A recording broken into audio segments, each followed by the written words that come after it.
اور شریعت میں زکوٰۃ کہتے ہیں کہ جب مخصوص مال کا مالک ہو جائے بندہ اور شرائط موجود ہو اس پر جو ہے پھر زکوٰۃ نکالنا فرض ہو جاتا ہے۔ اور جس طرح ہم جانتے ہیں کہ زکوٰۃ ایک اہم رکن ہے اسلام کا، اور اسلام میں زکوٰۃ کو فرض کا درجہ دیا گیا ہے، فرض گریڈ میں رکھا گیا ہے۔ اور اس کی وجہ کیا ہے، زکوٰۃ کیوں فرض کیا گیا ہے؟ اس کی 3 وجہ ہیں۔ ایک تو یہ ہے کہ اس پہ جو ہے غریبی سے قابو پایا جاتا ہے اور فقر پر اس سے قابو پایا جاتا ہے، اور دوسری بات یہ ہے کہ محبت برقرار رہتا ہے اور اغنیاء اور فقراء کے درمیان، آپ اس سے یوں کہہ سکتے ہیں کہ پور اینڈ ریچ جو لوگ ہوتے ہیں ان کے درمیان ایک طرح کا بھائی چارگی اور ایک طرح کا ایک ملاؤ اور ایک سمبندھ بنا رہتا ہے، کہ جس کی وجہ سے جو ہے زکوٰۃ کو فرض قرار دیا گیا، اور اللہ تبارک و تعالی نے حکم دیا کہ یہ جو مال ہے یہ ان لوگوں کے لیے بھی ہے اگرچہ تمہارے پاس موجود ہے لیکن تمہیں نکالنا فرض ہے۔ اب یہاں پہ فرضیت کے لیے کچھ شرطیں ہونا ہے، ایسا نہیں کہ سب کے اوپر جو مال فرض ہے، ایسا ہرگز نہیں ہے، بلکہ کچھ شرطیں ہیں کہ اگر وہ شرطیں پائی جائیں گی تو پھر زکوٰۃ فرض ہوگا، ورنہ نہیں۔ ان میں سے پہلی شرط جو ہے وہ یہ ہے کہ اسلام کا ہونا ضروری ہے، یعنی کہ مسلمان پر ہی زکوٰۃ فرض ہے، غیر مسلم اور نان مسلم پہ زکوٰۃ فرض نہیں ہے۔ میں نے یہاں پہ نان مسلم کا ہے، اب نان مسلم یا تو بائی برتھ ہو یا پھر جو بائی کنورٹ ہو۔ اگر کوئی شخص اسلام سے پھر کر نان مسلم بن گیا، کنورٹ ہو گیا، تو اس پہ بھی یہ حکم لاگو ہوگا اور اس پہ زکوٰۃ فرض نہیں ہوگا۔ اسی طرح جو دوسری شرط ہے وہ یہ ہے آزادی کا ہونا، یعنی کہ پہلے جو دور تھا وہ غلامیت اور آزادی کا تھا، حریت اور رقیق کا تھا، یعنی کہ اگر آزاد ہے تو اس پہ جو ہے زکوٰۃ فرض ہے، غلام پہ زکوٰۃ فرض نہیں ہے۔ اسی طرح تیسرے نمبر بلوغ کا ہونا ضروری ہے، یعنی کہ اگر کوئی شخص بالغ نہیں ہے تو اس پہ زکوٰۃ فرض نہیں ہوگا، جیسے بچہ۔ اسی طرح عقل کا ہونا ضروری ہے، اور مجنون اور دیوانے پر زکوٰۃ فرض نہیں ہے۔ اسی طرح عقل بھی ہے، اسی طرح بلوغیت کو بھی پہنچ گیا ہے، آزاد بھی ہے، مسلمان بھی ہے، لیکن ملک تام نہیں ہے تو اس پہ بھی زکوٰۃ فرض نہیں ہوگا، ملک تام کا ہونا ضروری ہے۔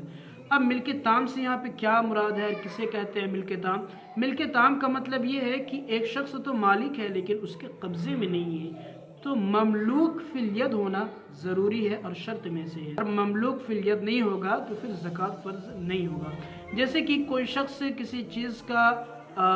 مالک تو ہے لیکن قبضے میں نہیں ہے تو اس پہ زکوٰۃ فرض نہیں ہے۔ جیسے کہ عورت کا مہر، یعنی کہ جب نکاح ہوتا ہے تو عورت کا جو مہر ہوتا ہے وہ مرد پہ واجب ہوتا ہے، لیکن اگر عورت کو اس کا مہر نہیں ملا ہے تو اس پہ زکوٰۃ ابھی فرض نہیں ہوا ہے، جب آ جائے گا اس وقت پھر فرض ہوگا۔ اسی طرح اس شخص پہ بھی زکوٰۃ نہیں ہے کہ جس کے قبضے میں مال تو ہو لیکن اس کی ملکیت نہ ہو، ایسا تو ہو سکتا ہے۔ جیسے کہ اگر کوئی شخص قرضہ لیا کسی دوسرے شخص سے 2 لاکھ یا 4 لاکھ یا بہت زیادہ رقم لیا، تو یہ قرضہ میں اس کے پاس پیسے تو ہیں لیکن اصل ملکیت اس کی نہیں ہے، کیونکہ یہ بطور قرض لیا اور اسے واپس کرنا ہوگا، تو یہ اس کی ملکیت نہیں ہے۔ چھٹا یہ ہے کہ مال جو مملوک ہو، یعنی کہ جس مال کا مسلمان مالک ہوا ہے وہ نصاب تک پہنچنے والا ہو، یعنی کہ اگر نصاب تک کوئی مال نہ پہنچا ہو تو اس پہ جو زکوٰۃ فرض نہیں ہوگا۔ اسی طرح زکوٰۃ اس شخص پہ ہے کہ جس کا مال جو ہے وہ نصاب تک پہنچ گیا ہو۔ اگر کسی کا مال نصاب سے کم ہے تو اس پہ زکوٰۃ فرض نہیں ہوا ہے، اور اس پر جو ہے زکوٰۃ ابھی نکالنا یا ابھی فرضیت نہیں ہوئی ہے۔ اور کبھی کبھی یہ نصاب جو ہے مال کے مختلف ہونے کی وجہ سے یا پھر جو ہے نکالنے کی وجہ سے کمی بیشی ہوتی رہتی ہے، تو اس کا بھی یہاں پہ خیال رکھا جائے گا۔ اور 8ویں چیز یہ ہے کہ مال جو ہو وہ حاجت اصلیہ سے زائد ہو، یعنی کہ جس مال میں زکوٰۃ فرض ہوگا وہ مال جو ہے حاجت اصلیہ جو ہوتی ہے، جو ضروریات ہوتے ہیں، ان سے وہ مال زائد ہو، اسی میں جو ہے یہ زکوٰۃ فرض ہوگا، یا پھر جو ضرورت کی چیزیں ہیں اس میں جو زکوٰۃ فرض نہیں ہے۔ جیسے کہ گھر کی جو ہے ضروریات ہے، اس میں جو ہے کسی طرح کی بھی زکوٰۃ فرض نہیں ہے، اسی طرح پہننے کے لیے کپڑے ہیں، یا پھر جو ہے خود کے لیے جو ہے سفر کرنے کے لیے گھوڑا ہے، یا پھر آپ کے لیے موٹر بائک ہے، ان سب چیزوں میں جو ہے کسی طرح کی بھی زکوٰۃ فرض نہیں ہوتا ہے۔ ہاں، اگر آپ نے شو روم کھول رکھا ہے یا پھر اسی طرح وہ چیز جو آپ کے ضرورت کے لیے ہے لیکن آپ ان کا بزنس کر رہے ہیں، وہ آپ کے ضرورت میں نہیں ہے، تو وہ چیزیں جو ہے چونکہ ایک طرح سے بزنس اور تجارت کے کیٹیگری میں آئے گا، تو پھر ان سب چیزوں پہ زکوٰۃ فرض ہوگا اور قیمت کے اعتبار سے زکوٰۃ نکالا جائے گا۔ اسی طرح اگر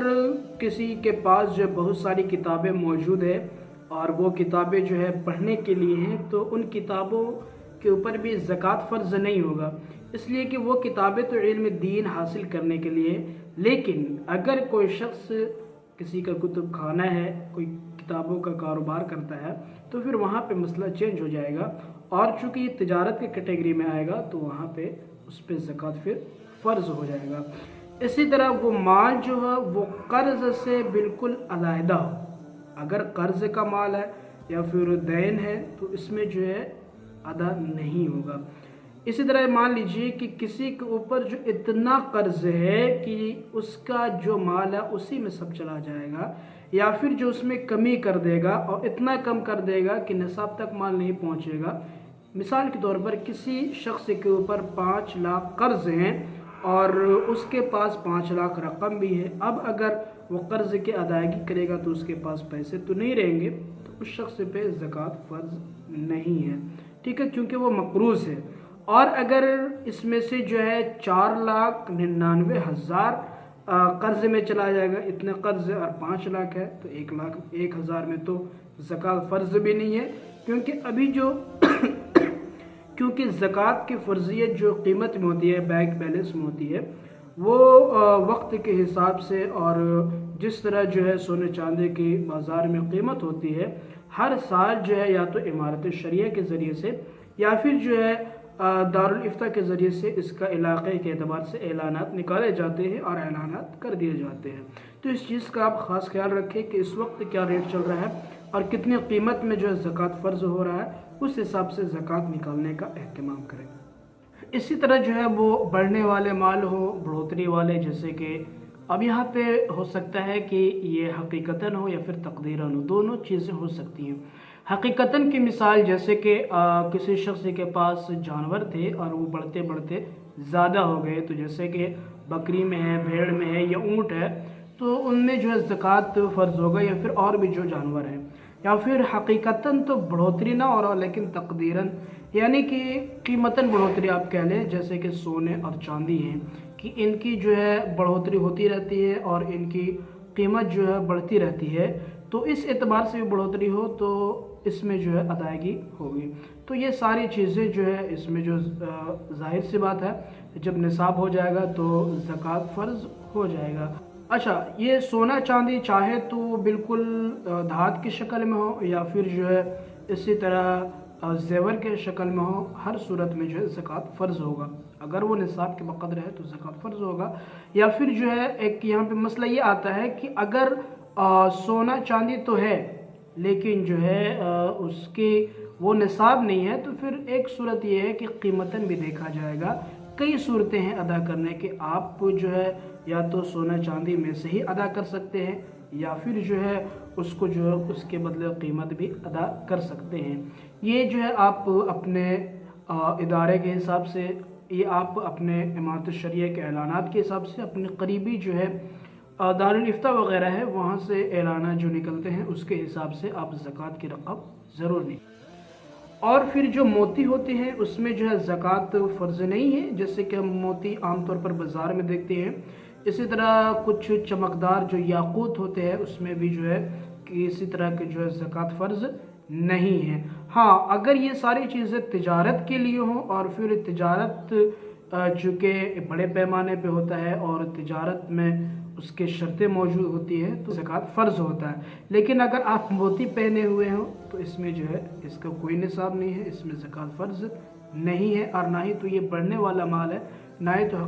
حقیقتاً بڑھتا ہے اور نہ ہی تو یہ تقدیراً بڑھنے والا ہے، تو اسی لیے یاقوت وغیرہ میں زکوٰۃ فرض نہیں ہے۔